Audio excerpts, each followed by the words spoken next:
क्योंकि इस वीडियो में बहुत कुछ होने वाला है। हमारे साथ वीडियो देखते हैं।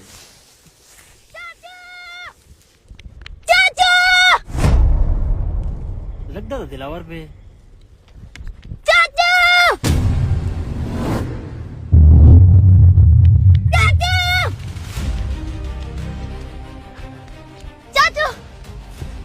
और दिलावर पे तो खैर थे, क्या थे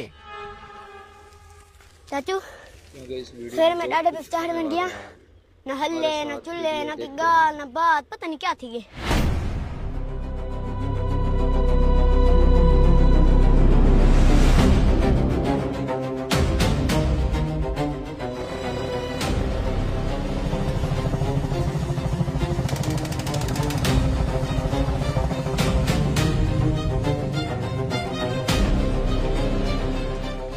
चाचा चाचा चाचा चाचा चाचा चाचा तो क्या थी कि उठी चाचा ठीक है चाचा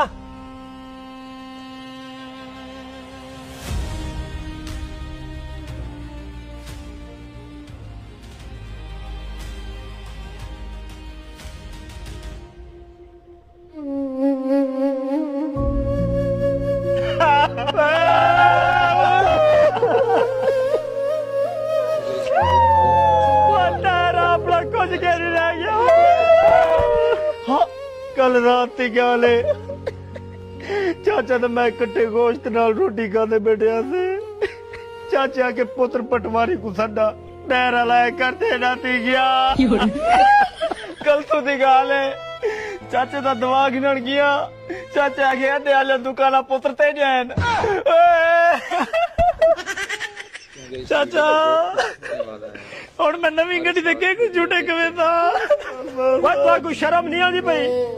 ਆ ਜਿਹੜਾ ਅੱਧਾ ਘੰਟਾ ਤੇ ਚਾਚੇ ਗੁੰਮ ਹੋਏ ਹੋਏ ਪਰ ਤੁਸੀਂ ਚਾਚੇ ਦੀ ਜਾਇਦਾਦ ਦੇ ਪਿੱਛੇ ਪੈ ਗਏ ਕੁਝ ਨਹੀਂ ਪਹਿਲੇ ਦੀ ਗੱਲ ਹੈ ਚਾਚੇ ਮੇਰੇ ਕੋ 3 ਸੋਨੇ ਦੇ ਨਵੇਂ ਕੰਗਾਂ ਦਿੱਤੇ ਪੁੱਤਰੇ ਵੇਚ ਤੇ ਆਪ ਦੀ ਨਵੀਂ ਜਾ ਪੜਵਾ ਗਈ ਨਹੀਂ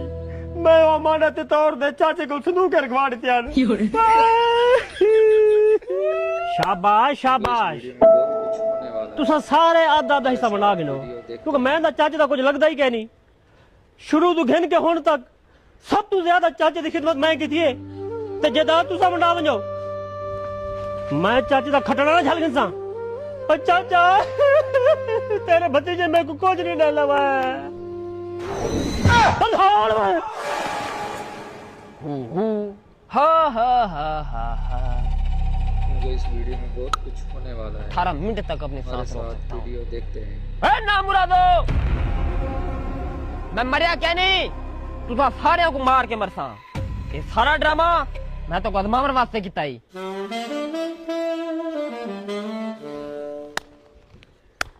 वाह वाह क्या बात है चाचा यकीन माने ऐसी कमाल एक्टिंग की थी नुमान इजाज को पीछे छोड़ दी चाचा इस वीडियो में बहुत यकीन मन पाकिस्तान दे बड़े बड़े महान एक्टर में डिठे अच्छा पर तेरी गाल बई है चाचा अगर ये एक्टिंग तू पाकिस्तानी फिल्म च करे पता नहीं पाकिस्तानी फिल्म इंडस्ट्री किथों दी किथां होया चाचा मेरे को पहले ही शक है तू मरिया कैन भी चुप सारे अति बकवास बंद करो और मेरे को तुसा सारे ने असलियत पता लग गए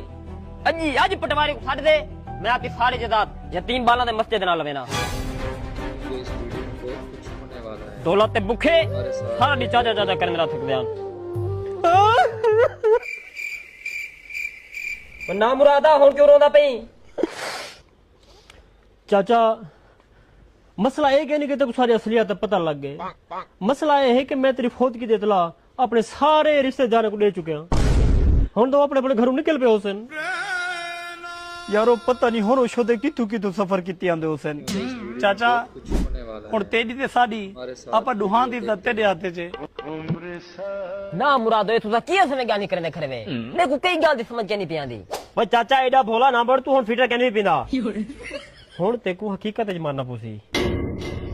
साडी मजबूरी बन गई है देख तेरा तो साडा अच्छा खासा इलाके जना हुन ना खराब ना करवा पर ना मुरादो पागल थी गया तुसा दिमाग खराब है तोरा यानी कि हुन तुसा चाचा को जबरदस्ती मारन ते तोल गए होने वाला है। हमारे साथ यार मेरी गाल सुनो ध्यान नाल मेरी चाचे नाल दिल ठेर चाचे को मारन दा कोई ऐसा तरीका दसाओ जिहदे नाल चाचे को तकलीफ जरिए की ना थी वे यार तुसा मेरे को मेरी मर्जी दी एक धाप मारन दो चाचा बच गया वल्ला यार थप दे निशान ਨਾਲ ਲੋਕਾਂ ਨੂੰ ਸ਼ੱਕ ਪੈ ਵੇ ਸੀ बात तो सही है ਆਪਾਂ ਹੀ ਕਰਨੇ ਚਾਚੇ ਦੇ ਮੂੰਹ ਤੇ ਸਿਆਣਾ ਦੇਤੇ ਸਾਬਨ ਚੱਕ ਰਹੇ ਨੇ लाला जितनी चाचे की सियाहत है ना सिर्फ 10 सेकंड चाचे का नक दे मुंह बंद जा करो चाचा फौत थी वैसे यार जेरा कुछ भी करें दे जल्दी करो अपन टाइम बहुत थोड़ा है वो छुअर के ना करे